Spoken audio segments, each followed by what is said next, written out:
በመጀመሪያ አራት ወቅቶች ነው ያሉት አይደል? ስለ አራት ወቅቶች ትንሽ ማብራሪያ መግቢያም እንዲሆነን ማለት ነው። የርጅና ባህሪውና የልጅነት ባህሪው ዞሮ መግጠሙ በጣም ነው የሚገርመኝ። እንደው በመጽሐፍ ቅዱስ ምድርም ባዶ ነበረች የሚለውን የመጀመሪያ ተፈጥሮዋን ሰው የትም ቢወድቅ መሬት ላይ ነው የሚወድቀው። እንዴትም ቢወድቅ በአፍንጫው ይውደቅ፣ በጀርባው ይውደቅ፣ በጎኑ ይውደቅ መሬት ነው። ሰው ይጣለው ራሱን ይውደቅ። እሳት እንኳን የሚበራው አየሩ ነፋሱ ሲኖር ነው።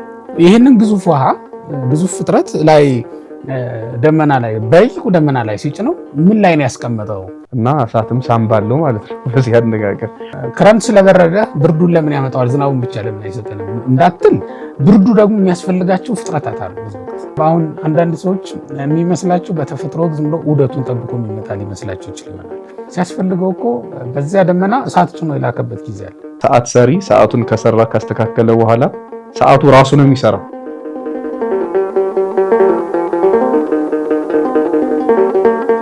በስመ አብ ወወልድ ወመንፈስ ቅዱስ አሐዱ አምላክ። በአብ በወልድ በመንፈስ ቅዱስ ስም እያመንና እየተማጸን ዛሬ የዕለቱ መርሐ ግብር እንጀምራለን። የተወደዳችሁ የጉባኤ ኤክሌሲያ ቤተሰቦች እንደምንሰነበታችሁ፣ በያለንበት ሁላችንንም የጠበቀ የአባቶቻችን አምላክ ልዑል እግዚአብሔር ስለማይነገር ስለማይተረጎም ስጦታው ስሙ ለዘላለም የተመሰገነ ይሁን። ዛሬ ወርሃ ክረምትን አስመልክቶ እኔና ሊቀ ሊቃውንት ስሙር አላምረው ነን የተገኘ ነው። እሱን በተመለከተ የቤተክርስቲያናችን ትምህርት ምን ይላል፣ ከዚያስ ደግሞ ዘመነ ክረምትን መነሻ በማድረግ የቤተክርስቲያናችን ሊቃውንት በዚያ አመስጥረው የነገሩን የነገረ መለኮት የነገረ እግዚአብሔር ትምህርቶች ምን ይመስላሉ የሚለውን ነገር ለማየት ነው ዛሬ የመጣ ነው። በዚህ በክረምት ወቅት መግቦት እግዚአብሔር እናነሳለን። የምስጢረ ሥላሴን ምስጢረ ሥጋዌን ትርጉም እናገኝበታለን። የምስጢረ ጥምቀትን እንደዚሁ። ያ ማለት በጠቅላላው ምስጢራተ ቤተክርስቲያንን እና እግዚአብሔር ከኛ ጋር ያለውን ህብረት ወይም መግቦት ሊያሳዩ የሚችሉ ምስጢራት በክረምት ውስጥ ተካተው እሱን መነሻ በማድረግ በሊቃውንት አባቶቻችን የተሰጡ ትምህርቶች እናገኝበታለን። እንግዲህ ያንን መነሻ አድርገን እንድንነጋገር ነው ዛሬ ወደ ስቱዲዮ የገባ ነው። የአባቶቻችን አምላክ ልዑል እግዚአብሔር ለምድር ፍሬን ለገበሬ ዘርን ለምድር ደግሞ በረከትን የሚሰጥ እሱ ነውና ለመምህራንም ቃልን የሚሰጣቸውና በጉባኤ ተገኝተው እንዲያስተምሩ እንዲመክሩ የሚያደርጋቸውም እሱ ስለሆነ ዛሬ ለእኛም ቃልን ሰጥቶን ለእናንተም ደግሞ የማዳመጥን ጸጋ ሰጥቶ ሁላችንም ቃሉን በመስማት እግዚአብሔር እንድናገለግል መልካም ፈቃዱ ይሁንልን። እንግዲህ ወደ ትምህርታችን እንገባለን ማለት ነው። አብረን እንቆይ። እንግዲህ ዛሬ ክረምትን ነው የምናነሳው። ክረምት እንደሚታወቀው ከቤተክርስቲያናችን ከምታስታውሳቸው በዝማሬ በልዩ ልዩ አገልግሎት ከምታስታውሳቸው ወቅቶች መካከል አንዱ ነው እና በመጀመሪያ አራት ወቅቶች ነው ያሉት አይደል? ስለ አራት ወቅቶች ትንሽ ማብራሪያ መግቢያም እንዲሆነን ማለት ነው።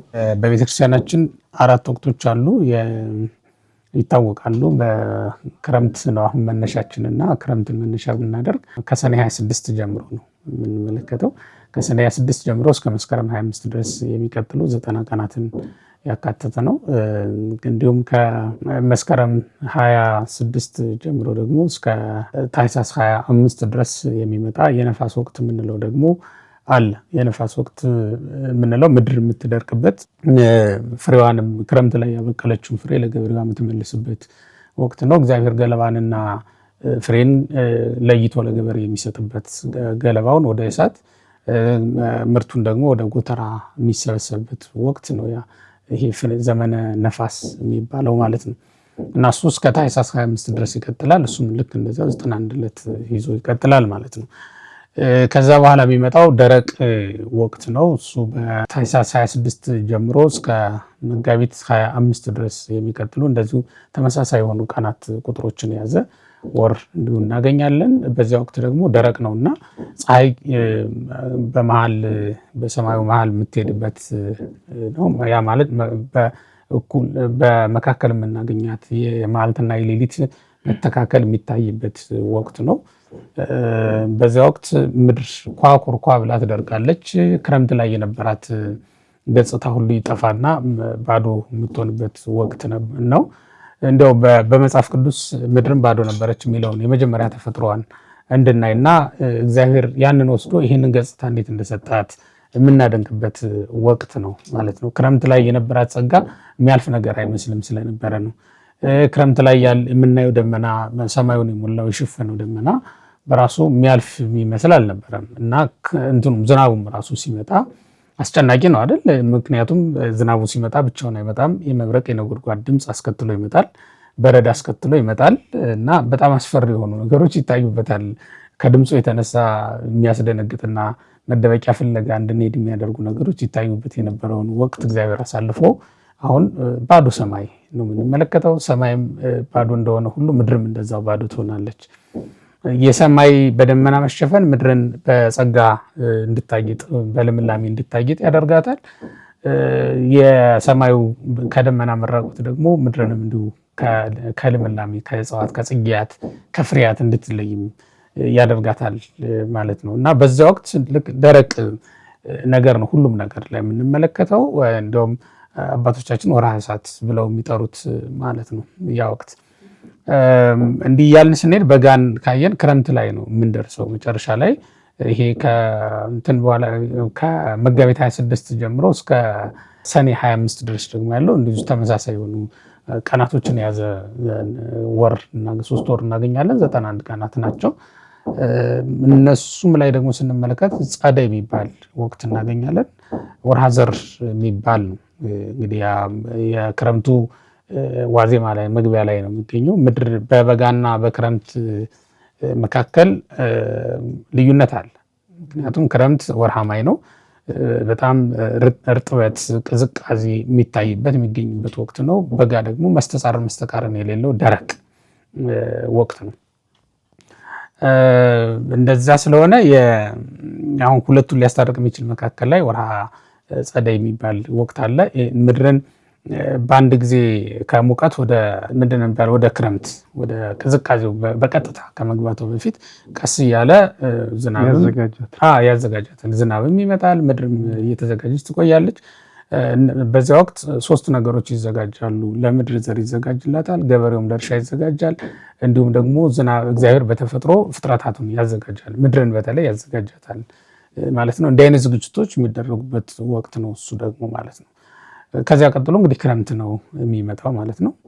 ይህንን እንግዲህ አባቶቻችን ከተፈጥሮም ጋር አገናኝተው ያስማሙታል ከኛ ተፈጥሮ ጋር ማለት ነው። የመጀመሪያውን ይሄ ዘመነ መጸው የሚባለውን ከመስከረም 26 ጀምሮ ያለውን ወቅት ማለት ነው እስከ ታኅሳስ 25 ድረስ ያለውን የነፋስ ወቅት አይደል ያልነው፣ የህፃንነት ወራት ነው ይላሉ አባቶቻችን። የህፃንነት ወራት ላይ እንግዲህ ከ1 እስከ 20 ዓመት ድረስ ያለው ከ1 ዓመት እስከ 20 ዓመት ድረስ ያለው የሰው ልጅ እድሜ ባህሬ ነፋስ የሚጸናበት እና በነፋስ ምግብና ውስጥ የምንመላለስበት ወቅት ነው።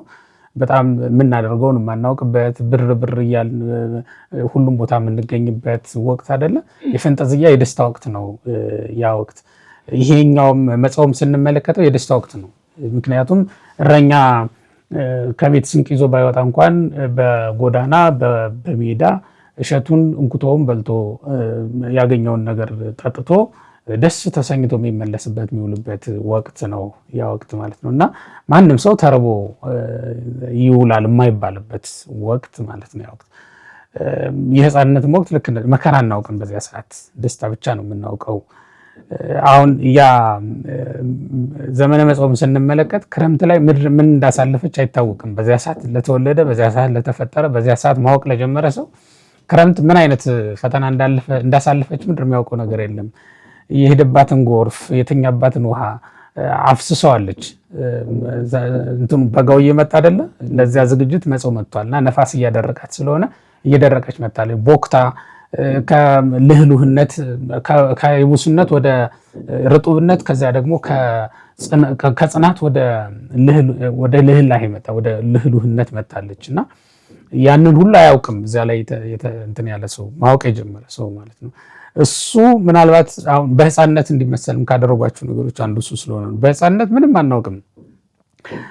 በምድር ላይ ሰዎች የሚያሳልፉትን መከራ አናውቅም። ረሃብን፣ ጥምን፣ ስደትን፣ ርዛትን ከየት እንደሚመጣም አያውቅም። ህፃን ልጅ ራበኝ ብቻ ነው አይደለም የሚለው።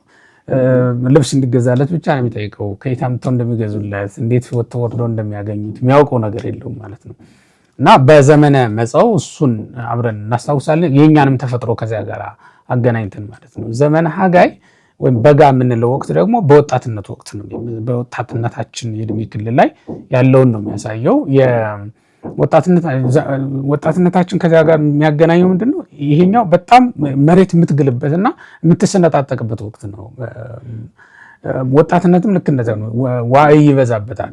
ይሄ ዋዕይ በፍትወት አለ አይደለ? ቁጣ አለ። ዋዕይ ደግሞ በመዓት ደግሞ እንዲሁ በቁጣም ደግሞ መጋል ደግሞ ይታይበታል እና በብዙ ነገሮች ፈጣን ነው፣ ቁጡ ነው።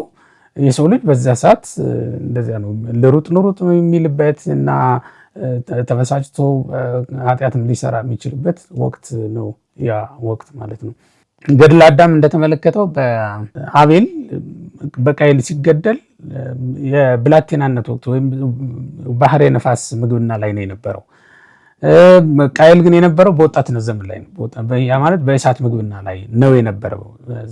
ዘመናቸው ራሱ እንደዛ ነው የነበረው እና አቤልን ለቁጣ ያነሳሳው ለአቤል ደግሞ ለደግነቱ ምክንያት የሆነውም አንዱ እሱ ነው ይባላል እና ልክ እንደ ቃየል በመዓት በቁጣ ሰው እንዲገለጥ፣ እንዲገረም፣ እንዲበሳጭ የሚያደርግ ስሜት የሚሰማው በዚያ ወቅት ነው። የፈቃደ ስጋም በራሱ የሚነሳሳበት በእንደዚህ አይነት ወቅት ነው። በጋ በዛ የተመሰለው ከዚህ የተነሳ ነው። በውስጣችንም የሚቀጣጠለው እሳት ብዙ ስለሆነ ባህሪ እሳት ምግብና ላይ ስለሚሆን የሰው ልጅ ማለት ነው።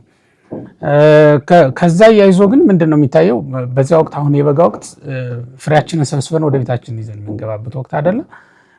የፍሬ ነው እንጂ ፍሬ የሚታይበት ወይም በጎተራ ያለውን ፍሬ የምናይበት ነው እንጂ በምድር ላይ የተዘራውን ዘር እያየን ተስፋ የምናደርግበት አይደለም። የወጣትነትም ዘመን እንደዛ ነው።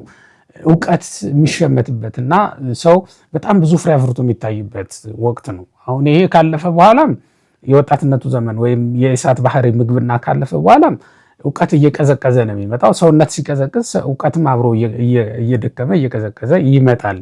ምናልባት በዚያ ወቅት እንደውም የሚሆነው ምንድነው?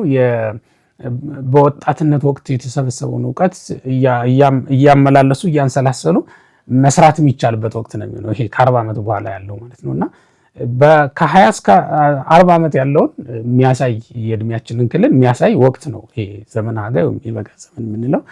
ዘመነ ጸደይ የምንለው ግን ከ40 እስከ 50 እስከ 60 ድረስ ያለውን የሰው ባህሪ የሚያሳይ ነው። የሰውን እድሜ የሚያሳይ ነው። ያ እንደሚታወቀው የመሬት ወቅት አይደለ? ሰው ወደ መሬትነቱ የሚመለስበት ወቅት ነው። እንትን እያለ የሚመጣበት ወቅት ነው። ወደ መሬትነቱ እየተመለሰ የሚመጣበት ወቅት ነው። ባህሪ መሬት ምግብናውን የሚረከብበት። እሺ። እና አሁን ቀጥሎ ደግሞ ምናምን ዘመነ ጸደይ ነው። ዘመነ ጸደይ ወርሃ መሬት ነው እንደሚታወቀው። በእርግጥ ከተፈጥሮ ጋራ ከኛ ተፈጥሮ ጋራ ስናዛምደው ባህሪ መሬት ወይም የመሬት ምግብና መጨረሻ ላይ የሚመጣ ነው። ባህሪ ማይ ይቀድማል ማለት ነው። ያ ማለት ምንድነው? የክረምቱን በዚህ ፋንታ ማስገባት ነው። ክረምት ነው ዘመነ ማይ። ሰው እየቀዘቀዘ ሰውነቱ ወደ ውሃነት የውሃ ምግብና እየተረከበው የእሳትነት ዘመኑ እያለፈ ይመጣል። በብዙ ነገሮች ማስተዋል የሚጀምርበት መረጋጋት የሚጀምርበት ወቅት ነው ያ ወቅት ማለት ነው። ዘመነ ጸደይ ግን ቅድም እንዳልኩት ከ60 እስከ 80 ድረስ ያለውን ዘመናችንን የሚመግበው ወቅት ነው። ዘመነ ማይ ከ40 እስከ 60 ያለውን እድሜያችንን ይወክላል። እሱም ዘመነ ክረምት ነው ማለት ነው። እንግዲህ ዛሬ የምናነሳው ዘመነ ክረምት ነው። እሱም ወርሃ ማይ ተብሎ የሚጠራ ነው። ከዚህ ጋር ተያይዞ እንግዲህ ቤተክርስቲያናችን ሊቃውንት ሰፊ ነገረ መለኮት ትንታኔ ሰጥተውበታል። መግቦተ እግዚአብሔርን ከዚህ ጋር አያይዘው አብራርተውበታል። ነገረ ስጋዌንም እንደዚሁ ሀልዎተ እግዚአብሔር ጭምር አንስተውበታል እና ከዚህ አንጻር እስኪ እንግዲህ መልካም ነው። እኔም ምናልባት ልጨምር የምችለው ያልተነሳ ሀሳብ እነዚህ አራቱ ባህሪያት ልክ አመቱ ላይ እንደምናያቸው ደግሞ እኛ ላይ እንደተባለው ይታያሉ እና ይሄንን ቀሌምንጦስ በገለጹት መንገድ ሲታይ አራቱ ባህሪያት በእኛ ላይ መታየታቸው አሁን የተዘረዘሩት የመሬት፣ የነፋስ፣ የእሳትና የውሃ ባህሪያት አመቱ ላይ ያሉት እኛም ነን እና ስጋ የለበሰ ወቅት ማለት ሰው ነው። ቅድም የተዘረዘሩት ነገሮች የሚታዩብን ነን እና እኔ በጣም መመሳሰሉ ይሄ መጨረሻው በጣም ያስደንቀኛል። መጨረሻው ማለት ለምሳሌ ሰው መሬታዊ ባህሪው ላይ ነው እንግዲህ መጨረሻው የሚሆነው መሬት ነህና ወደ መሬት ትመለሳለህ የሚለው እና ይሄ የመሬት ባህሪው እና የመጀመሪያው የህፃንነት ባህሪው ማለት የርጅና ባህሪውና የልጅነት ባህሪው ዞሮ መግጠሙ በጣም ነው የሚገርመኝ። ልክ እንደ ጊዜው ማለት ነው። ጊዜው አሁን ይሄ ክረምቱ ከመጣ በኋላ መልሶ ክረምት፣ በጋ ከመጣ በኋላ መልሶ በጋ እንደሚመጣው ንኢለለ ሰሙኑ እንዳለው ነው ሰንበትን እንደዚህ መመላለሱ እኛ ህይወትም ውስጥ መታየቱ ማለት የማይመለሱት ምናልባት ወጣትነታችን ምናምን ነው በመሃል ያለው ጎልማሳነታችን ምናምን እንጂ ሽምግልናና ህፃንነት ዞረው ይገጥማሉ። ያ ማለት ነው ለምሳሌ ህፃን ሆኖ ሰው በሰው እርዳታ ነው የሚወጣ የሚገባው የሚበላ የሚጠጣው፣ መብያም የለው ድድ ብቻ ነው። የልጁ ልዩነቱ ከሽማግሌ የሚለየው ቆይቶ ያበቅላል። ሽማግሌ ግን ያው በድድ ያልቃል ማለት ነው ጥርስ ሲጨርሱ። ሁለቱም ጋር ጋቱኝ ፈትፍቱልኝ አይነት ሁለቱም የሚለብሱት የሚበሉት የሚወጡ የሚገቡት በሰው እርዳታ ነው ህፃንም ሽማግሌም። እና ወደ ነበርንበት መመለስ በተፈጥሮ ዑደት ውስጥ መኖሩ በጣም የሚደንቅ ነገር ነው። ወደ ልጅነት ማለት ነው። እና የብረት ልጥ የሚባል ወይም ደግሞ የብረት መዝጊያ የሚባል ሰው ደክሞ በምርኩዝ መሄዱ ምርኩዝ አልበቃው ብሎ አልጋ ላይ መዋሉ ወንበር ላይ መዋሉ እንደዚህ ነውና ይሄ ስለኛ ተፈጥሮ ወቅቶቹ ብቻ ሳይሆን እኛ ራሳችን እግዚአብሔር በአርአያው በአምሳሉ የፈጠረን ወቅቶች ነን የሚለውን እንዲያው ሲያነሱት ትዝ ስላለኝ ነው። ሁለተኛው ደግሞ እነዚህ አራቱ ባህሪያት የተዘረዘሩት ውሃና እሳት፣ መሬትና ነፋስ እግዚአብሔር የራሱ መገለጫ አድርጓቸዋል። ቀሌምንጦስ ያልኩት ይሄንን ነው ቅድም። የራሱ መገለጫ ማለት እኛ ጋር ያሉት እነዚህ አራት ባህሪያት እግዚአብሔር ውስጥ በችሎታ መልኩ ተገልጠዋል። ለምሳሌ የውሃ ባህሪያችን የመንጽህነቱ ምሳሌ ሆኖ ተገልጧል። ውሃ እንደሚታወቀው የትኛውንም ምድፍ ማንጻት ይችላል። የትኛውንም ምድፋችንን ይሄንን ምድፍስ አልችልም አይልም። የትኛውንም ቆሻሻ ያጸዳልናል። እግዚአብሔር አምላክም ወደሱ ለቀረቡ ሰዎች ማረን ብለው ለመጡ ሰዎች አንተንስ አልምርም አንተን ይቅር አልልም የማይል ሁሉን በይቅርታው በቸርነቱ የሚቀበል አምላክ ሆኖ ተገልጧል። ሁለተኛ አባቶቻችን በውሃ ሲመስሉት እግዚአብሔርን ዝም ብሎ እንዲሁ ሰፈር ላይ ባለ የኩሬ ውሃ ሳይሆን በትልቅ ውቅያኖስ ነው የሚመስሉት። ትልቁን ውቅያኖስ እፍኛ አፈር ወስደን ብንደፋበት መልኩን አይቀይረውም፣ አይበጠብጠውም። እግዚአብሔርም የሰው ልጅ የትኛውም ኃጢአት ከጠጠር ያነሰ ነው። እግዚአብሔርን ሊያሳዝን ይችላል የኛ ኃጢአት መስራት፣ ነገር ግን በእኛ እንዳዘነ የማይቀር መሆኑን ለማሳየት እኛን ተቆጥቶ በእኛ አኩርፎ እንደ ምድራዊ ሰው ቂም ይዞ የሚቀር አምላክ አይደለምና ይሄ ሰፊ የሆነ ቸርነቱን ይቅርባይነቱን በውቅያኖስ መስለው ይገልጡታልና ውሃ እኛ ውስጥ ያለው የውሃ ባህሪ የእግዚአብሔር ቸርነት ይቅርባይነትና መንጽሔ ኃጢአትነቱን ምሳሌ አድርገው ይገልጡታል። እሳት የኃያልነቱ ምሳሌ አድርገውታል። ኃያልነት ሲባል ያው እሳት እንግዲህ ኃይሉ ይታወቃል እና የዚህ አባ ሕርያቆስም ይለዋል አይደለ? በሁለት መልኩ ገልጾታል። እሳት በላይ ለአማጽያን እሳት ማህየዊ ለርቱዓነ ልብ የሚለው ማለት እሳት በመጠን ቢሞቁት ራቅ ብለው ሳይቀርቡም ሳይርቁም ጥሩ ነው። እሳት ደግሞ ደፍረው ዘለው ቢገቡበት ያቃጥላል። አምላካችን እግዚአብሔር በመጠን ማለት እንዲሁ በፍልስፍና በእውቀት በምን እዚህ ምድር ላይ ባለ ስጋዊ እውቀትን መዝነው በስጋዊ ጥበብ እንወቀው ብለው ያይደለ እሱ በገለጠላቸው ልክ በመጻሕፍት በመምህራን የተገለጠውን ያህል ሆነው የሚያመልኩ በስርዓቱና በሕጉ የሚኖሩ ሰዎች የዘላለም ሕይወትን ያገኙበታል። በስርዓት የሚኖሩ ሰዎች ከዚያ ውጭ አልፈው ግን አኗኗሩ እንደምን እንደሆነ ብለው በተፈጥሮ ውስንነት ያላቸውን ዕውቀትና ልምድ ይዘው በተፈጥሮ ዕውቀት የማይወሰነውን እግዚአብሔርን እንወስነው ብለው የተመራመሩት እንደሆነ ልክ እሳት ውስጥ ዘሎ እንደመግባት ሰዎች ይቃጠላሉ። ስጋዊ ዕውቀታቸው ተፈጥሯዊ ዕውቀታቸው ያጠፋቸዋል እና የማይመረመረውን እግዚአብሔርን እንመርምር በማለት ለማይረባ ዕውቀት ተላልፈው ይሰጣሉ ማለት ነው እና እሳት እንደዚህ አይነት ሁለት ነገሮች አሉት ብሎ እሳትን የኃያልነት ምሳሌ አድርገውታል። ሶስተኛ የነፋስ ባህሪ ነው፣ የሚታወቅ ነው። ነፋስ የፈታሂነቱ ምሳሌ ሆኗል። ፈታሂ ማለት ፈራጅ ማለት ነው። ፈታሂ በጽድቅ ነው እግዚአብሔር፣ በእውነት የሚፈርድ አምላክ ነው። እሱም እንደሚታወቀው ነፋስ በገበሬው ዓለም ውስጥ እንክርዳዱን ከምርት ምርቱን ወይም ገለባውን ከምርት ምርቱን ከገለባ ይለያል። ያለዚያ የሚሆን አይደለም። እግዚአብሔርም ጻድቃንን ኃጥአንን በፍርዱ የሚለይ አምላክ ነው፣ በቃሉ የሚለይ አምላክ ነው። እዚህ ምድር ላይ እንግዲህ ለጊዜው አብረው ይደጉ የሚለው ቃል ያለ ቢሆንም ለጊዜው ማቴዎስ ምዕራፍ 13 ላይ ቁጥር 24 ጀምሮ እርሻው ላይ አንድ ላይ ብንሆንም ከእርሻው በኋላ አውድማው ላይ ግን እንክርዳድና ስንዴ አንድ ላይ አንቀጥልም። እንክርዳድና ስንዴ አንድ ላይ የሚቀጥሉት እርሻው ላይ ነው። አውድማው ላይ ማለት የፍርዱ ሰዓት ላይ ግን እንለያያለን። ስለዚህ ፈታሂ ማለት ፈራጅ ማለት ነው። እስከ መከር ጊዜ ታግሶናል። የመከር ጊዜ ሲመጣ ግን ይፈርዳል። ይሄንን ፍርዱን አሁንም የሚፈርደው ፍርድ አለ።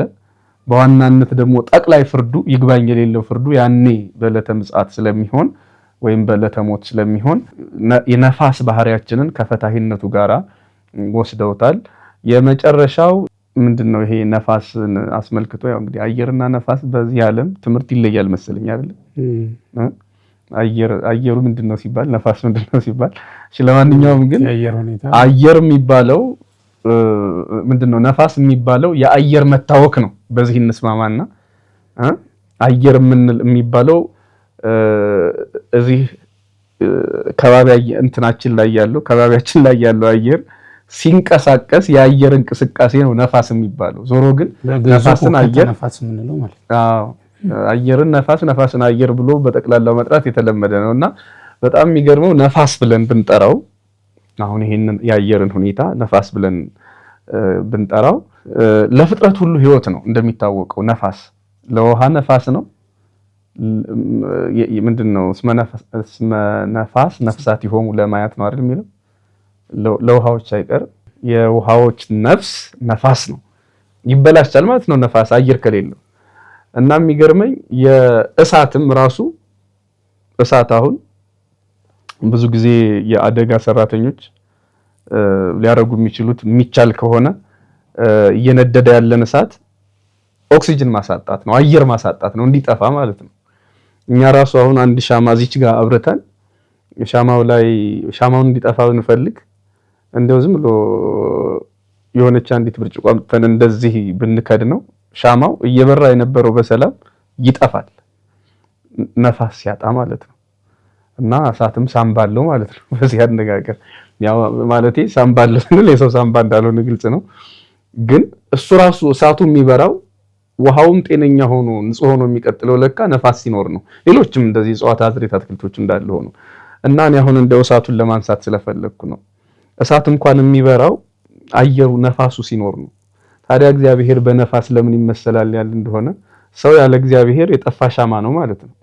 ብርሃኑን ያጣ የጨለመ ነው ማለት ነው። እና እግዚአብሔር ብርሃኔና መድኃኒቴ ነው የሚለው ቅዱስ ዳዊት እግዚአብሔር ህልውናው የሚታወቀው ማለት የኛ ብርሃንነት የሚቀጥለው ነፋስ ያልነው እግዚአብሔር በውስጣችን ያለው እግዚአብሔር ሲቀጥል ከኛ ጋራ ሲኖር ነው። እና ያለ እግዚአብሔር እንኳን ሰው ሻማ ያለ ነፋስ እንደማይበራ ሁሉ ያለ አየር ማለት ነው ያለ ኦክሲጅኑ ብርሃኑ እንደሚጠፋ ሰው ያለ እግዚአብሔር እንደዚህ ነው፣ የጠፋ ሻማ ነው ማለት ነው።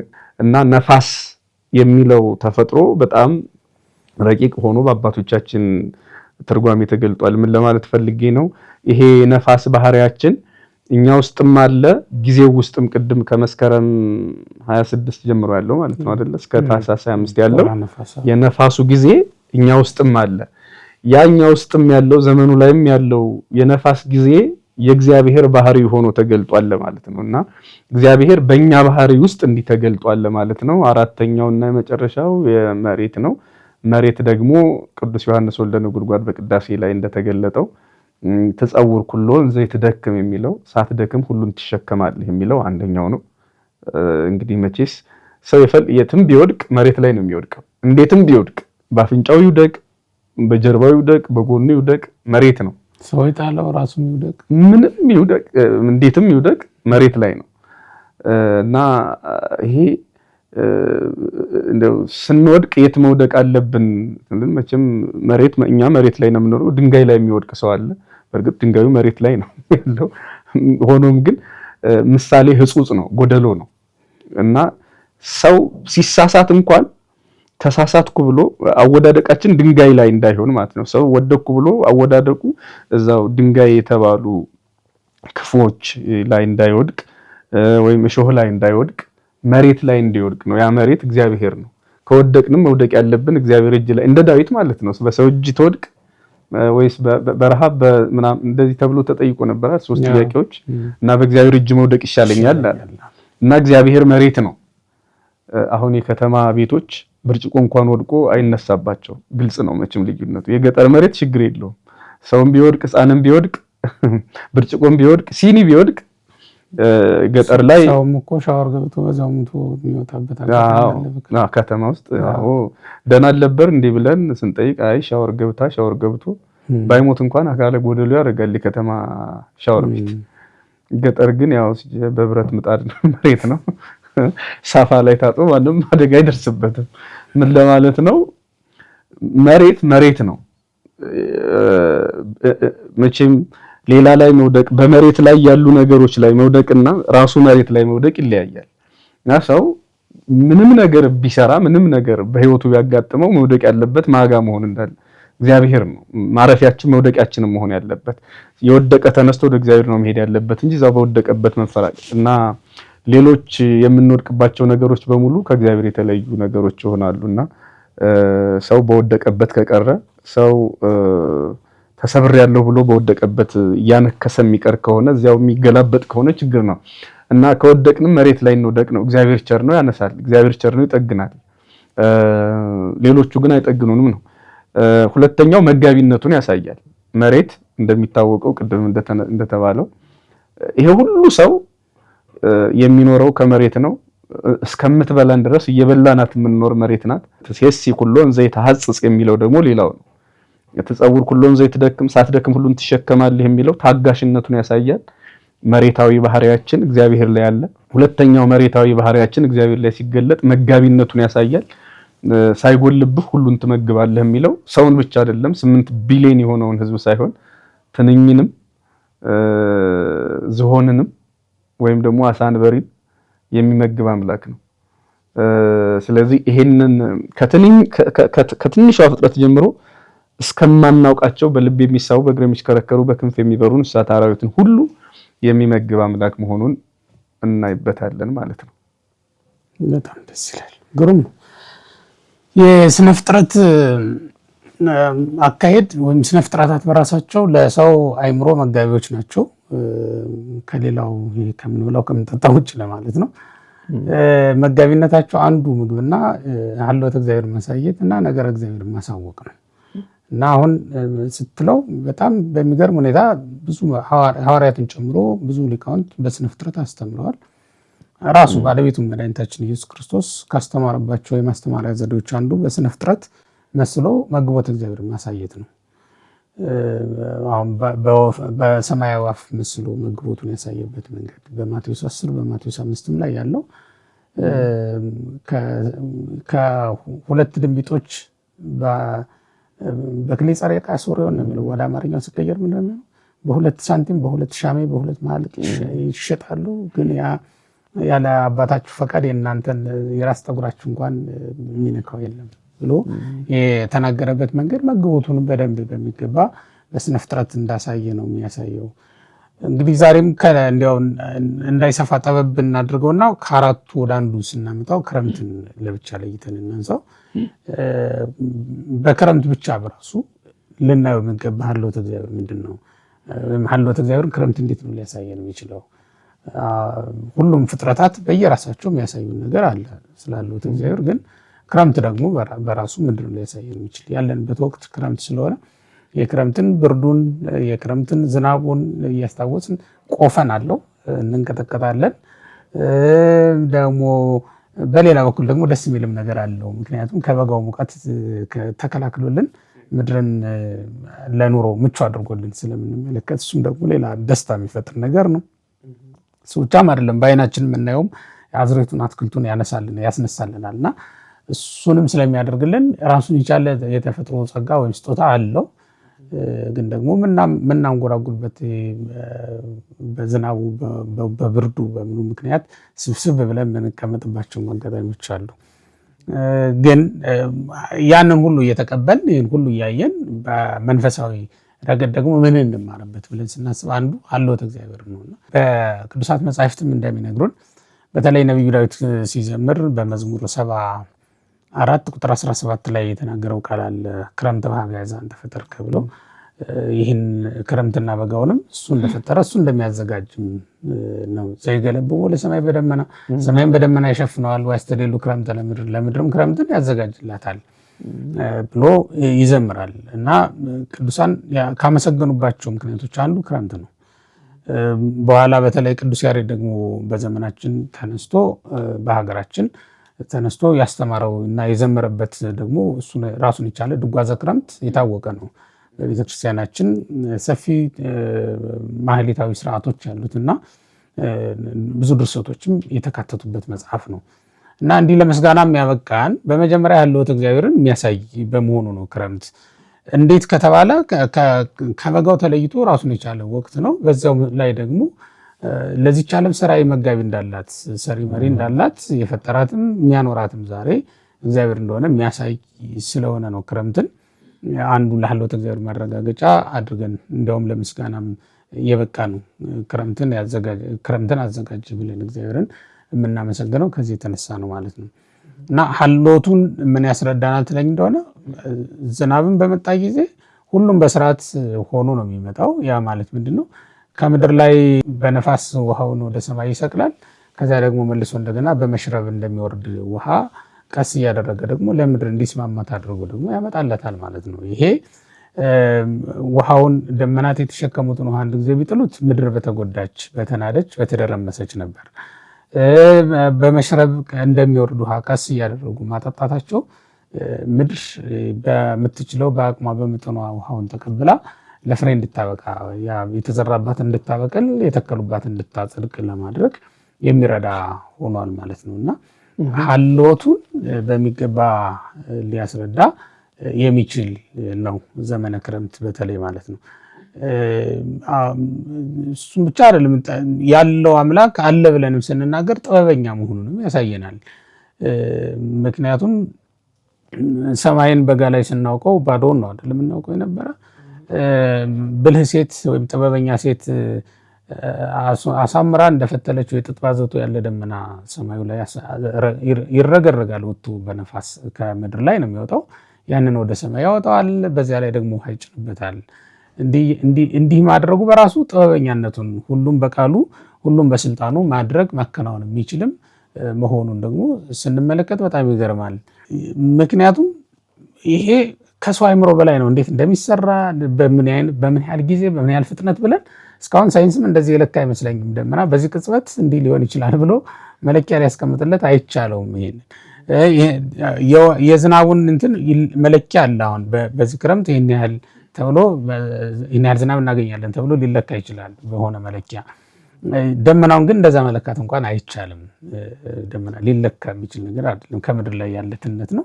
እየተሳበ ከምድር ወደ ሰማይ ይወጣል ማለት ነው እና ይሄ መኖሩን ብቻ ሳይሆን አለ ብለን የምናምነው አምላክ ምን ያህል ጥበበኛና ሁሉን ቻይ አምላክ እንደሆነም ያሳየናል ማለት ነው። በተለይ አሁን በአውሮፕላንም ወደ ላይ ስንወጣ ደመናውን አልፈን እንሄዳለን አይደል? ልክ እንደዚህ ግዙፍ ነገር አልፎበት ሊሄድ የሚችል ነገር እኮ ነው። ግን በዛ ደግሞ ይሄን ያክል ግዙፍ ነገር አልፎበት በሚሄድ ረቂቅ ደመና የጫነው ደግሞ ግዙፏ ነው። ተመልክተዋል። እዚህ ምድር ላይ ስንመለከተው ያው ግዙፈት አንጻራዊ ስለሆነ ከምድር አንጻር ካየነው ውሃ ልህሉህም ረቂቅም ነው። ምድር ትገዝፋለች። ውሃ ከነፋስና ከእሳት አንጻር ከተመለከትነው ደግሞ ግዙፍ ነው እና ይህንን ግዙፍ ውሃ ግዙፍ ፍጥረት ላይ ደመና ላይ በረቂቁ ደመና ላይ ሲጭነው ምን ላይ ነው ያስቀመጠው ብለህ ታስባለህ። አሁን አልፈው ነው የምትሄደው አይደል? ግን ዝናቡ ምን ላይ ሆኖ ምን ላይ ተቀምጦ ነው ወደ ምድር የሚወርደው ብለህ ታስባለህ። ከታች ሆነህ ደግሞ ስትመለከት ሰማዩን ይከልልሃል አይደል? የፀሐይን ብርሃን ሳይቀር ወደዚህ ምድር እንዳትፈነጥቀው የብርሃኑን ንዛት ይከለክላል። እንደዛ የዚያን ያክል ህልውና ያለው ደመና አልፌ ልሂድ ባልክ ጊዜ ግን አልፈህ እንድትሄድ የማይከለክልህ ረቂቅ ሆኖ ደግሞ ታገኘዋለህ ስትደርስበት ማለት ነው። ይሄ እግዚአብሔር ሁሉም ቻይ አምላክ በመሆኑ ምክንያት ያደረገው ነው እንጂ ለማንም የሚቻል እንኳን ሊቻል ለመመርመር የሚያስቸግር ሆኖ ታገኘዋለህ። እና ማነው ወይ ይሰጠጥ ደመናው ያለ ቅዱስ ያሬድ አሁን በጣም የሚገርመው አሁን እዚህ ውስጥ እንደው ሳረሳው በወንፊት መልክ ማምጣቱ ራሱ አሁን ወይ ይሰጠጥ ደመናው ዝም ብሎ እንዲሁ ቢዘረግፈው ለአትክልትም ለመሬትም አይመችም። ዝም ብሎ እንዲሁ እንደ ቧንቧ ቢመጣ እኛ አስጠራጓል ይመስላል። እሱ ግን እንደ ሻወር ቤት ወንፊት በስርዓት ነው የሚያደርገውና ድንቅ ነው። የሰማይ መስኮት የምንለውም ለዛ እኮ ነው። የሰማይ መስኮት አሁን ያርሁ ክረምት አይደል? የገብር ምሕረት እንለዋለን። አንቀጸ ክረምትን ይከፍታል፣ አንቀጸ ደመና ልክ እንደዚህ ይከፍትና በመሽረብ ውሃን ይሰጠናል። እንኳን ከሰማይ ያለው አንድ ጊዜ ወድቆብን ጎርፍ አንድ ጊዜ ሲመጣ እንዴት ነው የሚያጥለቀልቀንና ይዞን የሚሄደው ቤታችንን ሳይቀራል እንዴ ነው ወስዶ ከላይ ሲወድቅ ደግሞ አስበው እንግዲህ ምን ያህል ከባድና ጽኑ ሊሆን እንደሚችል የነበረ ግን ይህንን እንዴት ባለ ጥበብ እግዚአብሔር እንደመራው እንድናደግ እውነት ለመናገር አሁን ዝናብ በዘነበ ቁጥር እያንዳንዱ ነጠብጣብ ለአድናቆት የሚያነቃቃ ነው። እግዚአብሔር እንድታደንቅ እንድታመሰግን የሚያደርግ ነው። እንዴት ነው የመጣው? ነጠብጣቡንስ መቁጠር ይቻላል ወይ ብለን ስናስብ የእግዚአብሔር የሀብቱ መጠን የጸጋው ብዛት ምን ያህል እንደማይመረመር የምናውቀው ያንን መቁጠር ስለማንችል ነው። የአንድ ክረምትን አይደለም የአንድ ቀኑን ነው መቁጠር የማንችለው። በዚያ ልክ ጠብ እያለ ይመጣልናል ማለት ነው። እንዲህ ባለ መንገድ እግዚአብሔር ይህንን ዓለም እንዴት እንደሰራው እንዴት እንደሚያኖረው ነው የምንመለከተው። ይህም በእግዚአብሔር ትእዛዝ የሆነ ነው። ኦሪት ዘፍጥረት ምዕራፍ 8 ላይ ለኖህ እንደገና ቃል ኪዳን ሲገባለት ክረምትና በጋ ብርድና ሙቀት እንደገና ይቀጥላል ብሎ ነው የተናገረው። አሁን ክረምትና በጋ ብርድና ሙቀት እነዚህ ነገሮች በራሳቸው ሊፈራረቁ የሚችሉ አንዱ ከአንዱ ጋር የተያያዙ ነገሮች ናቸው። ሙቀቱ ከበጋው ጋር፣ ብርዱ ደግሞ ከክረምቱ ጋር አብሮ የተያያዙ ነገሮች ናቸው። ክረምትና በጋ ሙቀትና ብርድ ባይኖር ስነ ፍጥረት ህልውናው አደጋ ውስጥ ነበረ። እንዲሁ በሰውኛው ስንመለከት ነው እንግዲህ በእግዚአብሔር ጥበብ ሌላ አማራጭ የለውም ማለታችን አይደለም። አሁን ግን በሰውኛው ስናየው እና አሁን ባለን የፍጥረት ስርዓት መሰረት ክረምትና በጋ ብርድና ሙቀት አስፈላጊ ነገሮች ናቸው። ክረምት ስለበረደ ብርዱን ለምን ያመጣዋል? ዝናቡን ብቻ ለምን አይሰጠንም እንዳትል፣ ብርዱ ደግሞ የሚያስፈልጋቸው ፍጥረታት አሉ። በዚህ ወቅት እንደዚያ ባትሆን ምድር ባትቀዘቅዝ ብርድ ባትሆን ኖሮ ሊበቅሉ የማይችሉ ነገሮች ደግሞ አሉ። አዝሪቱ አትክልቱ እንኳን ብርዱ መብረቁ የሚያስፈልጋቸው አሉ አይደል? እሱም አዎ ልክ ነው። እኛ ድምፁን ስንሰማ የምንደነግጥበት ለተወሰኑ እጽዋትና አዝሪት ደግሞ ጠቃሚ ሆኖ ይገኛል። አዎ እውነት ነው። ለአበባ ለፍሬ ያበቃቸዋል። እውነት ነው። እና እያንዳንዱ ነገር ያደረገው ከጥቅም አንጻር እየተደረገ ነው። ይሄ ጥበቡን ከሃሊነቱን ሀልዎቱን መስክሮልን ነው የሚያልፈው። ቁም ሲለው ሊያቆሙ ሂድ ሲለው ደግሞ የሚችል ነው። እኔ ሀልዎቱን በሚገባ አሁን አንዳንድ ሰዎች የሚመስላቸው በተፈጥሮ ዝም ብሎ ዑደቱን ጠብቆ የሚመጣ ሊመስላቸው ይችል ይሆናል። ግን እንደዛ እንዳልሆነ የምናውቀው ከእግዚአብሔር ሀልዎት የተነሳ የሚሰጠን ከእግዚአብሔር ጥበብ እና ለጋስነት የተነሳ የሚሰጠን መሆኑን የምናውቀው ሲያስፈልገው እኮ በዚያ ደመና እሳት ጭኖ የላከበት ጊዜ አለ። የሰዶምና የገሞራን ታሪክ ብናይ በኤልያስ ጊዜ የተደረገውን ብናይ እሳት ተጭኖ መጥቶላቸው ያውቃል ለሰዎች። ይሄ በኦሪት ዘፍጥረት ምዕራፍ 19 እና በሁለተኛው መጽሐፈ ነገሥት ምዕራፍ 1 ላይ ነው አይደል የኤልያስ ታሪክ ያለው። ምዕራፍ 1 ላይ ያለውን ታሪክ ብንመለከት እሳት ከሰማይ ወርዳ ሰዎችን በልታለች። እንግዲህ ከሰማይ ዝናብ ብቻ አይደለም የሚወርደው፣ ያም ይደረጋል። ግን እሳቱን ከልክሎ ያ እንትኑን ማምጣቱ ዝናቡን ማምጣቱ ውሃውን መስጠቱ ለሰው የሚያስፈልገው የሚስማማ እሳት ቢዘንብ ኖሮ በምድር ላይ ምን ሊኖር ይችላል? ምንም ሊኖር አይችልም። ሰውን ተወውና ስጋ ለባሹን ፍጥረት ሌላውን ፍጥረት እጽዋቱ፣ አዝርዕቱ፣ አትክልቱ እንኳን ሊቋቋሙት የሚችሉ ነገር አልነበረም ማለት ነው። እና እሱን አደረገ እግዚአብሔር። ይሄ ለሀልዎቱ፣ ለጥበበኛነቱ፣ ለለጋስነቱ ማስረጃዎች ናቸው እነዚህ ለማለት ነው። እንግዲህ በእኛ ቤትም ያሉ ሌሎችም ሰዎች ደግሞ የእግዚአብሔርን ይሄንን በወቅት በፍጥረት ከሰማይ እስከ ምድር ባለው ስርዓት ላይ እግዚአብሔርን ሲገልጡት እንግዲህ ሁሉም እንኳን በእርግጥ የተለያየ አመለካከት ቢኖራቸውም ይሄ ኢንተለጀንት ዲዛይነር ነው አይደል የሚሉት እግዚአብሔርን። ኢንተለጀንት ዲዛይነር መቼም እንደሚታወቀው እዚህ ውስጥ ቡና ቢመጣልን ራሱን ያፈላ ቡና አይኖርም። ራሱን ቆልቶ ራሱን ወቅቶ ራሱን ሲኒ ላይ ቀድቶ ሊመጣ የሚችል ቡና የለም። እና ዝናብ ከመሬት ምንድነው አባ ጊዮርጊስ የሚለው በተነግሜ ረቂቅ ዘያቁሮ ለማይ የሚለው ያርጎም ቀላይ ወያወርዶም ነው ሰማዩ በራሱ ጊዜ እንደው እስኪ ዝናብ ልሁን ብሎ ሙቀት አትንኖት እስኪ ደግሞ ልዝነብ ብሎ ወደዚህ ምድር መጥቶ ከዚያ ቅድም እንዳልነው በወንፊት መልክ እንደው ዶፍ ሆኖ ሳይመጣ በመጠኑ እየተለካ እየተሰፈረ መጥቶ በረከት የሚሆንበት መንገድ እሱ የእግዚአብሔር የካህሊነቱ የመግቦቱ የመጋቢነቱ ማሳያ ሆኗልና እንዲሁ ዝም ብለን ክረምቱ መጣ ክረምቱ አለፈ በጋው መጻው መጣ ከማለት ባለፈ የምንደነቅበት የእግዚአብሔርን ስራ እና ራሱን እግዚአብሔርን የምናመሰግንበትም ነው። ቅዱስ ጳውሎስም እንደተናገረው ሮሜ 1:20 ላይ እግዚአብሔር በስነ ፍጥረት ይታወቃል ነው አይደል የሚለው። ስለዚህ እግዚአብሔር በስነ ፍጥረት ይታወቃል። ለአምልኮቱም ለህልውናውም ከመጻሕፍትና ከመምህራን ባሻገር ምስክሮቻችን እነዚህ ወቅቶች ናቸው። የእግዚአብሔርን መግቦት በደንብ እንደው ብናስተውል በጣም ድንቅ የሆነ መግቦት ስለምናይ ማለት ነውና አንዳንድ ሰዎች ቅድም እንዳሉት ልክ እንደ ሰዓት ያደርጉታል። ሰዓት ሰሪ ሰዓቱን ከሰራ ካስተካከለ በኋላ ሰዓቱ ራሱ ነው የሚሰራው። ይሄ ሰዓት ሰሪው አይደለም አሁን 6ቱን አሁን 4ቱን አሁን 2ቱን እያለ የሚያቅድና እግዚአብሔርም ይሄንን ዓለም በቃ ፈጥሮ በቃ በራሱ እንዲሰራ አድርጎታል የሚሉ ሞኞች አሉ። እና ሰዓቱ ማሽን ነው። ይሄ ዓለም ደግሞ ማሽን አይደለም። እኛ ማሽን አይደለንም። እና ሲጀመር ስተቱ የሚጀምረው ይሄ ነው ማለት ይሄ ቁሳዊ ነገርን ማለት የሆነ ማሽን የሆነ ነገርን የራሱ ህልውና የሌለው ነገርን እግዚአብሔር እና ይሄንን ሰዓት ሰሪ አንድ ላይ ማድረጉ ከስተቱ ከዚህ ይጀምራል። ሌሎችም ብዙ አመክንዮች ይመጣሉ። ግን ዋና ዓላማችን አሁን ይሄንን ማንሳት ስላልሆነ እግዚአብሔር አሁንም ድረስ የማይቋረጥ የማይዛነፍ ተፈጥሮን እየመራ እየመገበ ያለ እሱ በመሆኑ ያለ እግዚአብሔር የሚሆን በከንቱ እንዲሁም ደግሞ ዝም ብሎ ስነ ፍጥረት ህግ ብቻውን የሚመራ የዓለም ስርዓት የለም። እግዚአብሔር ይሁን ሲለው የሚሆን ነው።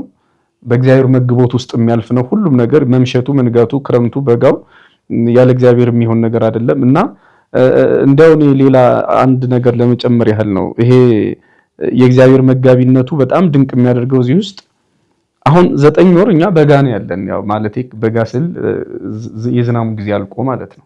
እዚህ ጋር ምንድነው የሚደንቀኝ ከ9 ወር በኋላ የሚመጣው ይሄ 3 ወር ለገበሬው ዝናም ሆኖ እንደው አሁን ቴክኖሎጂ እንደማያበላን አውቆ እንደማያኖረን አውቆ ይሄን ክረምቱን እሱ የሚያመጣበት መንገድ በጣም ድንቅ ነው። ይሄ ማለት እንግዲህ እንዴት ነው የኛ ክረምት በራሱ የሚደንቀኝ ምንድነው ይመስለኛል ካልተሳሳትኩ አትላንቲክ ውቅያኖስ እና ህንድ ውቅያኖስ ናቸው የኛን ክረምት የሚያመጡት። ሞሱል በሚባል ነፋስ እዛ ያለው ነፋስ ወደኛ ያመጣዋል። ያው ከፀሐይ አቀማመጥ የተነሳ እሱ አሁን ሙያዬ አይደለም ብዙ አልሄድም። ግን እነዚህ ነገሮች በራሱ ነፋሱን ማናዘዘው ህንድ ውቅያኖስ አትላንቲክ ውቅያኖስ የውሃ ብናኛቸው እኛ ጋር ክረምት እንዲሆን ማን ሰራው ማን አቀናበረው? ራሱ እግዚአብሔር ነው። ፕሮግራሙ በራሱ በጣም ነው የሚደንቀኝና የሞሱል ነፋስ እንዴት ታዘዘ በቃ የማይቋረጥ መግቦት እኔ ድንቅ የሚሆንብኝ ይሄ ነው። አሁን እንደውም የሆነ ወቅት ላይ ከህንድ ውቅያኖስ ወደ እንትን አካባቢ እዚህ ድሬዳዋ አካባቢ አንድ በቁጥር እንግዲህ ይሄ ነው ማለት ይሻለኛል አሳ ሁሉ ዘንቧል አይደለ? እና ይሄ ነፋስ አንዳንዴ በጣም በቃ እግዚአብሔር ዘያወጾሙ ለነፋሳት መዛግብት ይሁን የሚለው ከቦታቸው አውጥቶ የሚያዛቸው ነፋሳትን ደግሞ ከዛ የሰማው ቃሉ ደመናት በቃ ሁሉም የሚታዘዘው ሁሉም የሚሰማው አምላክ ሆኖ እንዲህ ስለሚያኖረን ብቻ ነፋሱን አዝዞ ውቅያኖሱን አዝዞ ዛሬም የሚያኖረን እሱ ነው ለማለት ነው። እና ዝም ብለን ተፈጥሮ አይደለም የሚያኖረን፣ ፈጣሪ ነው። ፈጣሪ በተፈጥሮ ይመራናል ያኖረናል። እና እንደው ይሄንን ለማለት ነው። እጅግ ጥሩ ነው። በዚህ ክረምት ጋር ተያይዞ የሚነሱ ነገራት እግዚአብሔር በጣም ብዙዎች ናቸው።